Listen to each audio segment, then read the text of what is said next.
चीन पर नजर रखने के लिए 2021 में खरीदे गए उच्च ऊंचाई वाले सामरिक ड्रोन के बढ़िया प्रदर्शन के बाद सेना और ऐसे ड्रोन खरीदने वाली है। इसे लेकर सेना ने एक भारतीय स्टार्टअप को ऑर्डर दे दिया है। रिपोर्ट्स बताती हैं कि हाई एंड्योरेंस और टेक्निकल फीचर्स के साथ स्विच सामरिक ड्रोन सेना द्वारा इस्तेमाल किए जा रहे हैं। दी प्रिंट ने सूत्रों के हवाले से बताया है कि पिछले साल जनवरी में मुंबई स्थित फर्म से खुफिया, निगरानी और टोही के लिए ड्रोन के पूरे सेट की डिलीवरी पूरी हो चुकी है। लद्दाख में बड़े पैमाने पर इसका इस्तेमाल किया जा रहा है, जहां भारत और चीन के करीब 2 साल से गतिरोध जारी है। जापान की वायुसेना ने सोमवार को जानकारी दी कि एक फाइटर जेट उड़ान भरने के कुछ ही देर बाद रडार से गायब हो गया, इसकी तलाश की जा रही है। Japan air self defence force के एक प्रवक्ता ने समाचार एजेंसी एएफपी को बताया, टेक ऑफ के बाद कोमात्सु कंट्रोल टॉवर के डेटा से एक F-15 जेट गायब हो गया। उन्होंने कहा कि विमान मध्य इशिकावा क्षेत्र में कोमात्सु एयरबेस से लगभग 5 किलोमीटर दूर जापान सागर के पास गायब हो गया। प्रवक्ता ने कहा कि विमान को 2 चालक दल के लिए डिजाइन किया गया था, लेकिन वह यह पुष्टि नहीं कर सके कि गायब होने के समय उसमें कितने लोग सवार थे। अमेरिका रूस के बीच बढ़ते तनाव से भारत की चिंताएं बढ़ गई हैं। रूस से S-400 मिसाइल सिस्टम खरीद के कारण भारत पर CAATSA countering America's adversaries through sanctions act प्रतिबंध लगाने का मुद्दा अमेरिका में एक बार फिर उठ गया है। यूक्रेन को लेकर लगातार रूस पर आक्रामक रुख अपना रहे अमेरिका ने अब कहा है कि भारत को S-400 मिसाइल डिफेंस सिस्टम बेचना क्षेत्र और शायद उससे बाहरी इलाकों को अस्थिर करने में रूस की भूमिका पर प्रकाश डालता है। अमेरिका की तरफ से सख्त आपत्ति और बाइडेन प्रशासन की ओर से प्रतिबंधों के खतरे के बावजूद भारत ने अपने फैसले को बदलने से इनकार कर दिया था और रूस से S-400 मिसाइल डिफेंस सिस्टम की खरीद प्रक्रिया पर आगे बढ़ रहा है। लद्दाख बॉर्डर पर भारत और चीन के बीच बढ़ते तनाव के बीच दोनों देशों की सेनाएं तैयारी में कोई कसर न छोड़ने के मूड में आ चुकी हैं।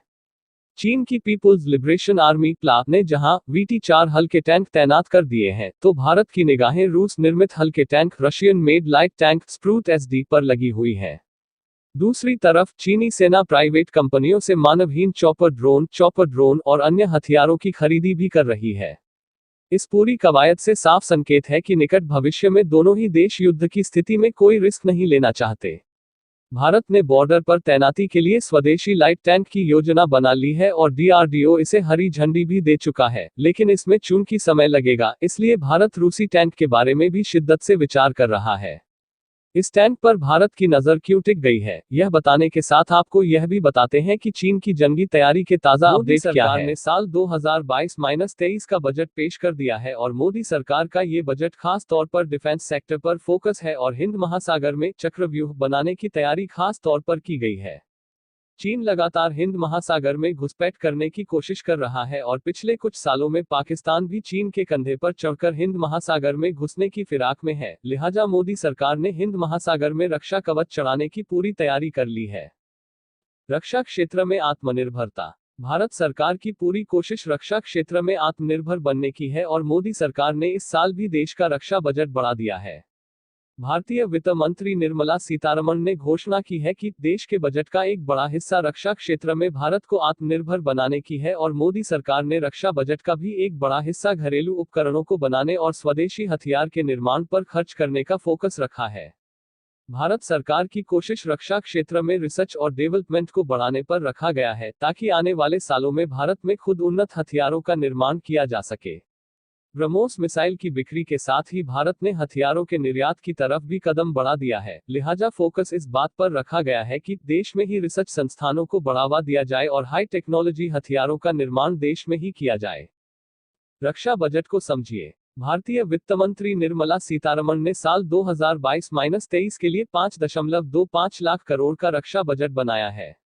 मोदी सरकार ने पिछले साल डिफेंस सेक्टर को 4.78 लाख करोड़ रुपए आवंटित किया था और इस साल रक्षा बजट में 47,000 करोड़ रुपए का इजाफा किया है।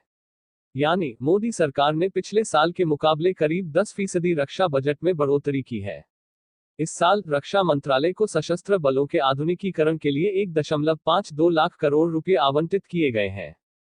हालांकि इसमें करीब 68% घरेलू हथियारों को खरीदने पर ध्यान दिया जाएगा, ताकि मेक इन इंडिया को बढ़ावा दिया जा सके।